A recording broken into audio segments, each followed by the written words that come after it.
नमस्कार दोस्तों, स्कूल प्रवेश चैनल में आपका बहुत बहुत स्वागत है। दोस्तों, हमारे चैनल पर आपको केंद्रीय विद्यालय एडमिशन के बारे में, जवाहर नवोदय विद्यालय एडमिशन के बारे में, EWSDG फ्रीशिप एडमिशन के बारे में और इसके साथ ही साथ जो RTE राइट टू एजुकेशन शिक्षा के अधिकार के अधिनियम के अंतर्गत जो आपके आसपास के प्राइवेट स्कूलों में फ्री एडमिशन और पढ़ाई की सुविधा दी जाती है, उसके बारे में डिटेल से जानकारी दी जाती है।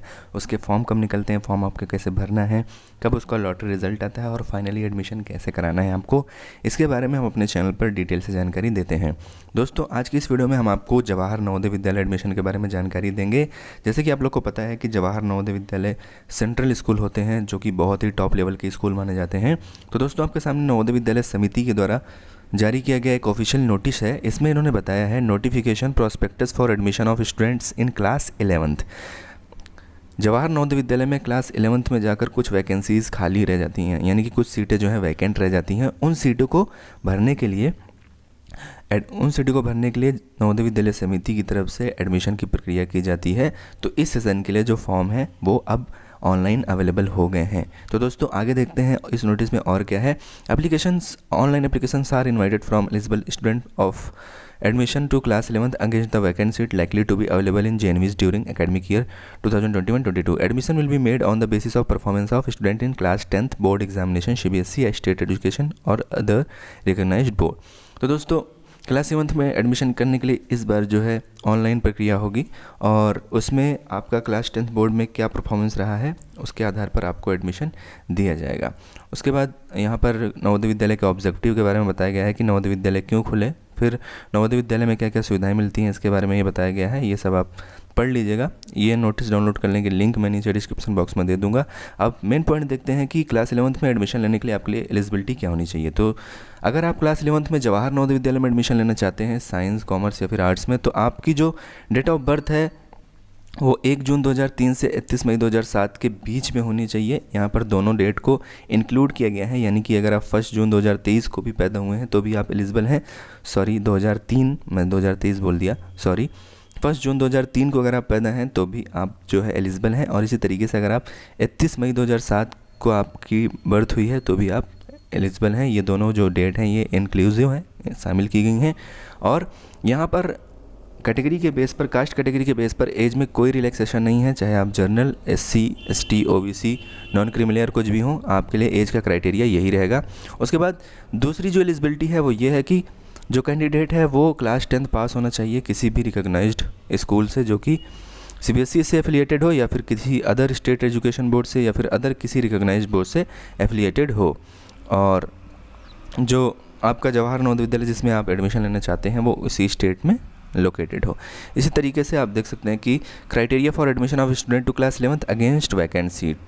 Admission of student will be made against available vacancies in class 11th on the basis of marks secured by student in class 10th board exam during academic session 2020-21। मतलब कि जो भी एडमिशन आपका होगा वो मेरिट बेसिस पर होगा। आपने 2020-21 में क्लास 10th में जो भी मार्क्स सिक्योर किए हैं उसके बेसिस पर आपको एडमिशन मिलेगा। और जो SC/ST कैटेगरी के लिए सीटें रिजर्व्ड हैं वो उन्हीं के लिए रिजर्व्ड रहेंगी। और इसी तरीके से डिस्ट्रिक्ट वाइज मेरिट लिस्ट तैयार की जाएगी और स्टूडेंट्स को डिस्ट्रिक्ट वाइज ही वैकेंसीज़ पर सिलेक्शन मिलेगा। इसी तरीके से after selecting student against the vacancies in JNV of the district, a common merit list will be prepared at state level. यानी कि पहले डिस्ट्रिक्ट लेवल पर स्टूडेंट्स को सिलेक्ट कर लिया जाएगा, उसके बाद एक कॉमन मेरिट लिस्ट बनेगी जिन्हें स्टेट लेवल पर सिलेक्ट किया जाएगा। और उसके बाद जो है, अब आगे देखते हैं, after selection by step 1 and B, मतलब कि अगर डिस्ट्रिक्ट लेवल पर बच्चों का सिलेक्शन हो जाता है, उसके बाद अगर कोई बच्चा ज्वाइन नहीं करता है, एडमिशन नहीं लेता है, तो उसके बाद जो मेरिट लिस्ट बनाई गई है स्टेट लेवल पर उसमें से बच्चों को कंसीडर किया जाएगा एडमिशन के लिए। और जो सिलेक्टेड स्टूडेंट्स हैं उनको इन्फॉर्मेशन दी जाएगी प्रिंसिपल के द्वारा। जो JNV के जवाहर नवोदय विद्यालय के जो प्रिंसिपल हैं वो SMS या फिर स्पीड पोस्ट के माध्यम से आपको जानकारी देंगे। जो भी नए स्टूडेंट का एडमिशन होगा उन्हें मेडिकल चेकअप के लिए जाना होगा, जो कि नवोदय विद्यालय के डॉक्टर के द्वारा चेक किया जाएगा। उसके बाद 10 दिन का ओरिएंटेशन प्रोग्राम भी अरेंज किया जाएगा ताकि जो बच्चे हैं नए नए एडमिट हुए हैं वो नवोदय विद्यालय के इन्वायरमेंट में अपने आप को एडाप्ट कर सकें। इसी तरीके से यहाँ पर scheme of studies, stream choose करने के लिए यहाँ पर कुछ परसेंटेज क्राइटेरिया दिया हुआ है, मैं आपको बता देता हूँ डिटेल से। Stream available in Jawahar Navodaya Vidyalaya will be allotted to the student as per the criteria decided by the Samiti for allocation of stream to the students joining class 11th as under. यानी कि अगर आपको साइंस विथ मैथमेटिक्स चाहिए तो आपके science में अगर आप जनरल या ओबीसी हैं तो 57% होना चाहिए, मैथमेटिक्स में 57% होना चाहिए। Average of science and mathematics एक साथ साइंस और मैथ का जो एवरेज होना चाहिए वो 62.50 होना चाहिए, और सभी 5 सब्जेक्ट के जो एवरेज हैं वो 62.50 होना चाहिए। क्लास 10th का मैं बता रहा हूँ। और इसी तरीके से SC/ST का यहाँ पर आप देख सकते हैं कि साइंस में होना चाहिए 53, अगर आपको साइंस विथ मैथमेटिक्स चाहिए, और अगर आपको साइंस विथ मैथमेटिक्स चाहिए तो 53% होना चाहिए SC/ST कैंडिडेट के लिए। और इसी तरीके से साइंस मैथ का एक साथ 60% और टोटल 5 सब्जेक्ट का 60%। अब साइंस विदाउट मैथमेटिक्स अगर आपको चाहिए, मतलब आपको साइंस तो चाहिए लेकिन आपको बायो लेना है, मैथमेटिक्स नहीं लेना है, तो आपका जो परसेंटेज का क्राइटेरिया है ऐसा होना चाहिए जनरल ओबीसी के लिए, और SC/ST के लिए इतना होना चाहिए। ये नोटिस डाउनलोड करने की लिंक मैं नीचे डिस्क्रिप्शन बॉक्स में दे दूँगा, वहाँ से आप इसको डाउनलोड करके आराम से पढ़ सकते हैं, क्योंकि मैं वीडियो को बिना वजह लंबा नहीं करना चाहता। ये सारी चीज़ें अगर एक्सप्लेन करूँगा तो वीडियो बहुत ही ज़्यादा लंबा हो जाएगा। यहाँ पर कुछ एडिशनल वेटेज यानी कि कुछ फ़ायदा मिलता है आपको जब आप क्लास 11th में स्ट्रीम चूज़ करते हैं। तो यहाँ पर अगर आपके पास SGFI school game federation of India के इक्विवेलेंट लेवल का अगर आपके पास गेम्स एंड स्पोर्ट्स में अगर आपके पास सर्टिफिकेट है तो आपको 3 मार्क्स वो अलॉट किए जाते हैं। इसी तरीके से अगर आप स्टेट लेवल में पार्टिसिपेट किए हैं तो 2 मार्क्स, इसी तरीके से डिस्ट्रिक्ट लेवल पे तो आपको 1 मार्क्स, इसी तरीके NCC में अगर आपका B सर्टिफिकेट है तो 3 मार्क्स, A सर्टिफिकेट है तो 2 मार्क्स, और इसी तरीके से स्काउट गाइड में अगर आपको राष्ट्रपति पुरस्कार है तो 3 मार्क्स, राज्य पुरस्कार है तो 2, और तृतीय सोपान अगर आपने कंप्लीट किया तो 1 मार्क आपको इसका एडिशनल बेनिफिट मिलेगा। If the candidate has opted for more than one category, then additional marks of the highest category will be taken into account। यानी कि मान के चलिए अगर आपके पास SGFI इक्विवेलेंट लेवल का जो है सर्टिफिकेट भी है और आपके पास तृतीय सोपान का भी है, तो आपका जो हाईएस्ट मार्क्स यानी कि 3 मार्क्स ये वाला कंसिडर किया जाएगा। ठीक है, इसी तरीके से अब आपको करना कैसे है, फॉर्म कैसे भरना है ये मैं आपको बता दूं। The candidate can fill the online application form directly by NVS website www.navodaya.gov.in। navodaya.gov.in पर जाकर आप वहाँ पर देख सकते हैं, वहाँ पर लिखा होगा, मैं आपको एक बार स्क्रीन शेयर करके दिखा देता हूँ, आप देख लीजिए।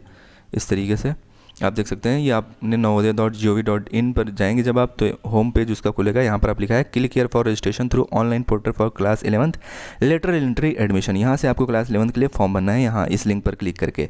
दोस्तों मैं डेमो भी फिल करके दिखा दूंगा कि फॉर्म आपको कैसे फिल करना है इसके जस्ट बाद वाले वीडियो में, अभी मैं बस आपको इसके बारे में जानकारी दे रहा हूँ।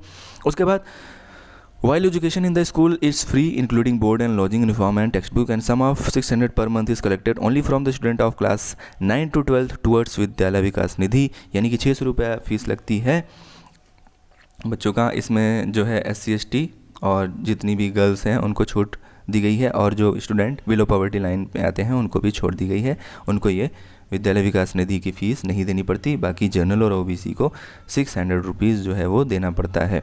In respect of word of government employee other than exempted category, student of class 6 to 8 all SC/ST and girls family Vikas Nidhi will be charged 1500 per month, or actual children is less, however shall not be less than 600।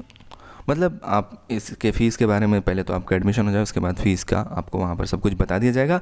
उसके बाद सबसे important मैं आपको बता दूं कि जो last date है अप्लाई करने की वो 26 अगस्त 2021 है। एक बार फिर से याद दिला दूं, लास्ट डेट है जो फॉर्म भरने की वो 26 अगस्त 2021 है, तो जल्द से जल्द आप जो है फॉर्म को भर दीजिए। उसके बाद यहाँ पर declaration of select list will be notified at the विद्यालय नोटिस बोर्ड। सिलेक्शन लिस्ट जो होगी वो जवाहर नवोदय विद्यालय के नोटिस बोर्ड पर लग जाएगी, as well as published in the website of JNV's concern, और जितनी भी जवाहर नवोदय विद्यालय उनकी वेबसाइट पर भी अपलोड कर दी जाएगी। इसके बारे में हम आपके लिए वीडियो लेकर आएंगे, अभी फ़िलहाल आप जो है फॉर्म भर दीजिए। तो दोस्तों ये था जिसमें हमने आपको जानकारी दी कि आपको कैसे क्लास 11th में फॉर्म वगैरह भरना है, क्या क्या एलिजिबिलिटी वगैरह होती है, इन सब के बारे में जानकारी दी। तो दोस्तों इसी तरह की जानकारी हम टाइम टू टाइम अपने चैनल पर लाते रहते हैं ताकि आपका अच्छे से अच्छे स्कूल में एडमिशन हो। जवाहर नवोदय विद्यालय टॉप लेवल के स्कूल में आते हैं। तो अगर आप क्लास 10th इस साल पास किए हैं तो मेरी आपसे रिक्वेस्ट है कि आप क्लास 11th में जवाहर नवोदय विद्यालय में एडमिशन के लिए फॉर्म ज़रूर भरिएगा। I am also from Jawahar Navodaya Vidyalaya, मैं भी जवाहर नवोदय विद्यालय का एक्स स्टूडेंट रह चुका हूँ। बहुत ही अच्छी फैसिलिटीज़ होती हैं, बहुत ही अच्छी पढ़ाई होती है। तो दोस्तों आई होप दैट ये वीडियो आपके लिए बहुत ही ज़्यादा यूजफुल साबित होगी। तो दोस्तों अगर वीडियो अच्छा लगेगा तो वीडियो को लाइक कर दीजिएगा, चैनल पर नए हैं तो चैनल को सब्सक्राइब कर लीजिएगा, प्रेस द बेल आइकन घंटी वाला निशान ज़रूर दबाइएगा ताकि कोई भी लेटेस्ट नोटिफिकेशन आपसे मिस ना हो।